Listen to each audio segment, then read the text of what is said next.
O Instituto de Educação e Saúde de Taquara está apresentando Estudos do Livro de Apocalipse, que está sendo apresentado por Diego Silva. Essas aulas foram ministradas aos alunos do IEST em 2009.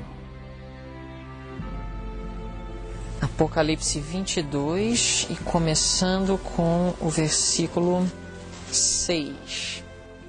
O verso 1 a 5 é uma continuação do capítulo 21, que é a visão da Nova Jerusalém e do novo céu e da nova terra. No capítulo 22, do verso 6 em diante, nós já vamos agora fazer um fechamento do livro. E disse-me, João falando do anjo que tem estado com ele durante este período em que ele recebeu as visões. Estas palavras são fiéis e verdadeiras. E o Senhor, o Deus dos santos profetas, enviou o seu anjo, no caso o próprio anjo que está falando, para mostrar aos seus servos as coisas que em breve hão de acontecer. Então aqui nós temos uma repetição do primeiro versículo do livro, onde João fala a revelação de Jesus Cristo, a qual Deus lhe deu para dar aos seus servos, ou mostrar aos seus servos as coisas que brevemente devem acontecer. E Deus enviou essa revelação através do anjo, que a revelou a João, e João, então, às 7 igrejas. Então, isso foi uma repetição. Verso 7, eis que presto venho, bem-aventurado aquele que guarda as palavras da profecia deste livro. Aqui, Jesus falando, cedo venho. E essa expressão, ela aparece várias vezes em Apocalipse. Agora, no verso 8, João. E eu, João, sou aquele que vi e ouvi estas coisas. E, havendo-as ouvido e visto, prostrei-me aos pés do anjo que mais mostrava para o adorar. Então, depois de tudo que ele viu e ouviu, ele está relatando aqui que, ao terminar tudo aquilo, ele se prostrou diante daquele anjo que foi enviado por Deus, muito provável o anjo Gabriel, e começou o adorar. Não foi a primeira vez, durante todo esse período em que ele recebeu as visões, que ele faz isso. Capítulo 19, verso 10, nós vemos a mesma coisa. João, ele recebeu a revelação do Apocalipse de duas formas: visualmente e ouvindo.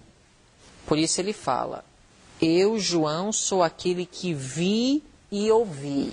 Quando ele fala vi e ouvi, ele está se referindo a estas coisas todas que até agora nós temos estudado. Todas essas visões, essas profecias, tudo isso João viu e ouviu. E ao estudar Apocalipse, a gente vê que João via, João ouvia. Verso 9, e disse-me, aqui o anjo falando. Então, João está relatando o que o anjo disse a ele quando ele se prostrou para o adorar. Verso 9, olha, não faças tal, porque eu sou conservo teu e de teus irmãos, os profetas, e dos que guardam as palavras deste livro. Adora a Deus. O anjo se coloca no mesmo patamar de João, como profeta. Embora, segundo Hebreus, capítulo 2, o homem ele está inferior ou superior aos anjos? Ele está inferior. Mesmo assim, nós podemos ver em Hebreus, capítulo 1, que os anjos, embora eles estejam superior ao homem, a Bíblia fala que os anjos são espíritos ministradores, enviados para servir a favor daqueles que hão de herdar a salvação. Isso é interessante quando nós estudamos a hierarquia.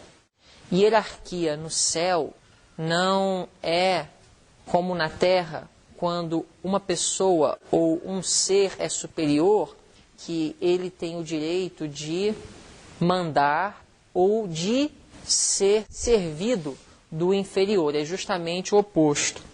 Os anjos são superiores ao homem, mas a Bíblia coloca os anjos como ministros, servos do homem.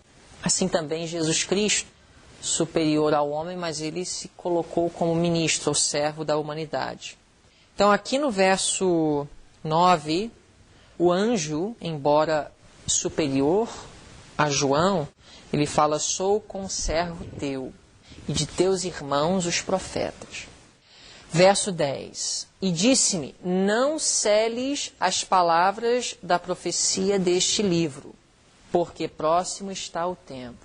Essa declaração, ela é extraída de Daniel 12, só que não exatamente como foi falado em Daniel 12. Vamos abrir rapidinho.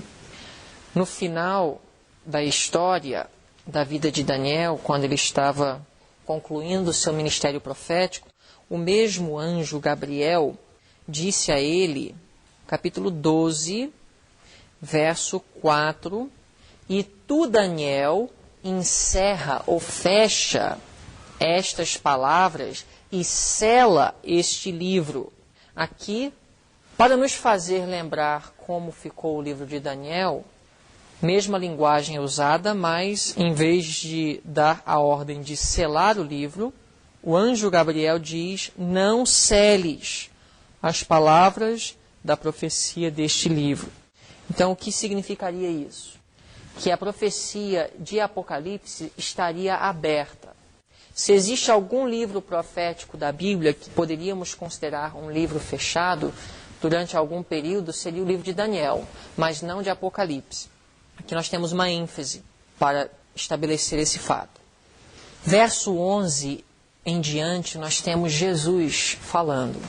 Agora, como é que nós podemos colocar o verso 11, que é um verso que é usado para descrever o fechamento da porta da graça?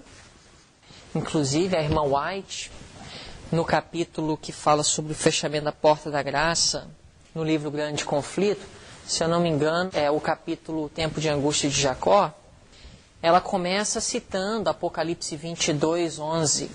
E ela cita juntamente com Daniel 12, 1.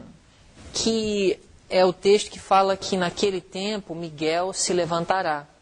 Então, ela coloca Apocalipse 22, 11 como sendo as palavras de Miguel quando ele se levanta para concluir seu ministério sacerdotal no lugar santíssimo do santuário celestial. Mas parece que está um pouco fora do contexto, pelo menos baseado nos textos anteriores a Apocalipse 22, 11, não parece ter cabimento. Mas o próximo verso é que nos ajuda a identificar esse texto como sendo um texto descrevendo o fechamento da porta da graça. Antes de ler o verso 11, vamos logo para o verso 12. Eis que cedo venho, e o meu galardão está comigo, para dar a cada um segundo a sua obra. Esse texto é interessante porque é um dos textos que mostram, primeiro, quando Jesus voltar, o juízo investigativo já terminou. Por quê? Porque ele vem com o seu galardão. Ele não vem para determinar quem vai receber qual galardão. O galardão de todos já está decidido. O destino de todos está decidido. E esse texto vem logo após a passagem em que Jesus é citado falando: aquele que é injusto, continue injusto. No verso 11. Quem é injusto, seja injusto ainda. Em outras palavras, quem tomar a decisão ao lado da besta, de sua imagem, de seu nome, vai revelar o que é. E quem é injusto neste momento vai, através de sua decisão de adorar a besta, selar seu destino eterno e continuar então injusto. Quem é sujo, seja sujo ainda. Agora, quem é injusto e quem é sujo é aquele que não tem a justiça de Cristo imputada e comunicada em sua conta. Agora, continuando, e quem é justo, ou seja, quem tem a justiça de Cristo imputada, seja justificado ainda. Agora será justificado eternamente. Quem é santo, quem tem a justiça de Cristo comunicada, seja santificado ainda. Continuará com este caráter durante toda a eternidade. Não é por acaso que existem duas características para cada grupo: injusto e sujo, justificado e santo. Verso 12. E eis que cedo venho, e o meu galardão está comigo, para dar a cada um segundo a sua obra. Eu sou o Alfa e o Ômega, o princípio e o fim, o primeiro e o derradeiro. Essa expressão, ela é usada em Apocalipse em outro lugar. Em que contexto? Vocês lembram? O Alfa e o Ômega, o princípio e o fim, o primeiro e o derradeiro. Exatamente. A igreja de Esmirna.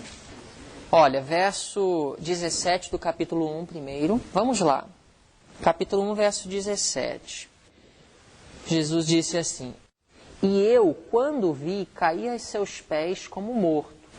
E ele pôs sobre mim a sua destra, dizendo-me: Não temas, eu sou o primeiro e o último.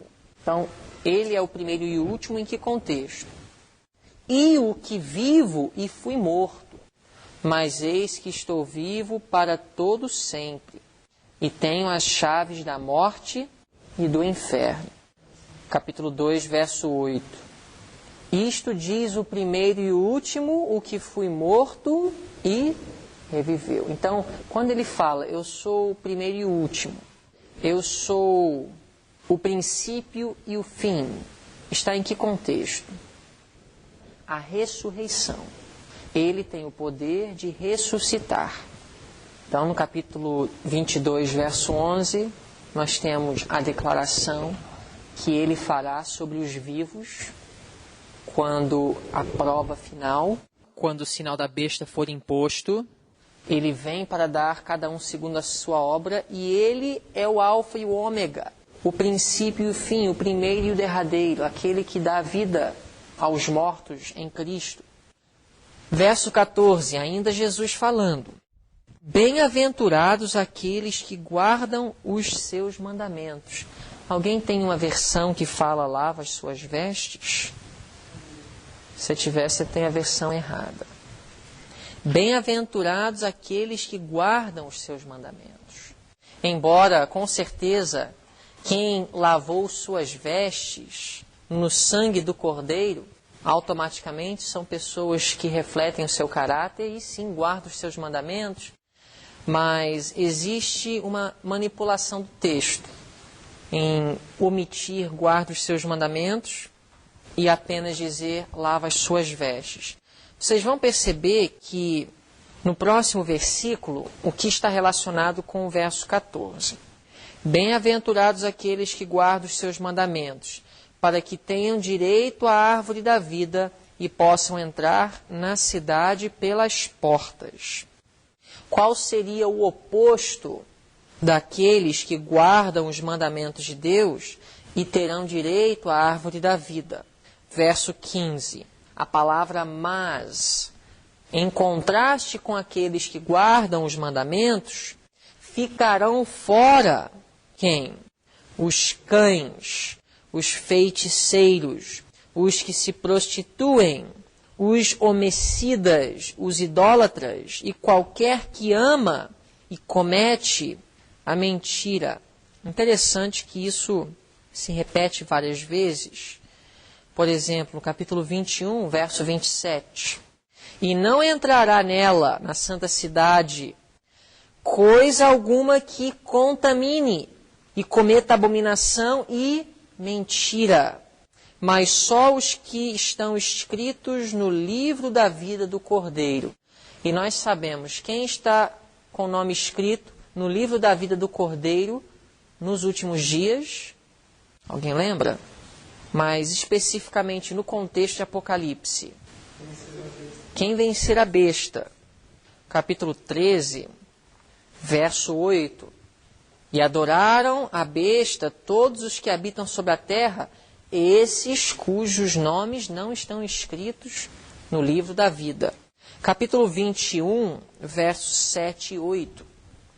Quem vencer herdará todas as coisas, e eu serei seu Deus, e ele será meu filho. Mas, agora, em contraste com os vencedores, quanto aos tímidos, covardes, aos incrédulos, os que não têm confiança no poder de Deus, aos abomináveis, aos homicidas, e aos que se prostituem, e aos feiticeiros, e aos idólatras, e a todos os mentirosos, a sua parte será no lago que arde com fogo e enxofre, o que é a segunda morte. Então, quem guarda os mandamentos de Deus, quem continua com os nomes escritos no livro da vida, quem vencer em oposto com aqueles que cometem pecado, transgridem a lei. Verso 16, Apocalipse 22, 16. Aqui está a prova de que foi Jesus que estava falando, a partir do verso 11. E é difícil distinguir, às vezes, que ponto Jesus começa a falar, em que ponto é o anjo, João. Porque, por exemplo, no verso 10, quem está falando? O anjo. E disse-me, não seles as palavras da profecia deste livro. Como que eu sei que é o anjo? Porque a palavra e disse-me, ela revela que existe uma continuação do verso anterior. E no verso anterior, quem está falando? O anjo, o qual João tentou adorar no verso 8, certo? Agora, a partir do verso 11, que evidência nós temos que é Jesus falando? Me dá prova de que Jesus está falando no verso 11. O que você me diria? Ok, no verso 12, o que diz? Ok, e quem vem? No Apocalipse é Jesus. Apocalipse 1:7, eu venho com as nuvens do céu. Que outra prova nós temos que é Jesus falando a partir do... O alfa e o ômega, princípio e o fim, o primeiro e o derradeiro. Que outra prova nós temos? Verso 16. Eu, Jesus. Então, Jesus está falando, certo? Eu, Jesus, enviei o meu anjo para vos testificar estas coisas nas igrejas. Eu sou a raiz e a geração de Davi, a resplandecente estrela da manhã. Verso 17. Ainda Jesus? O que vocês acham? Jesus. E o Espírito e a esposa dizem, vem. E quem ouve, diga, vem. E quem tem sede, venha. E quem quiser, tome de graça da água da vida. Porque eu testifico a todo aquele que ouvir as palavras da profecia deste livro, se alguém lhes acrescentar alguma coisa, Deus fará vir sobre ele as pragas que estão escritas neste livro. E se alguém tirar quaisquer palavra do livro desta profecia, Deus tirará a sua parte do livro da vida e da santa cidade e das coisas que estão escritas neste livro. Aquele que testifica estas coisas diz, certamente cedo venho. Amém. Aí eu diria, as próximas palavras já não seria mais Jesus. Ora vem, Senhor Jesus. No caso, João. A graça de nosso Senhor Jesus Cristo seja com todos vós. Amém. E assim ele encerra o livro. Oremos. Bondoso e maravilhoso Senhor, te agradecemos por estes momentos em torno de tua santa palavra. Por Jesus, o primogênito dentre os mortos, que nos libertou das garras e servidão da morte, e nos proclamou herdeiros e sacerdotes de seu reino eterno. E eis que vem com a nuvem, e todo olho o verá. A ele seja toda a honra, toda a glória e o poder para todo o sempre. Amém.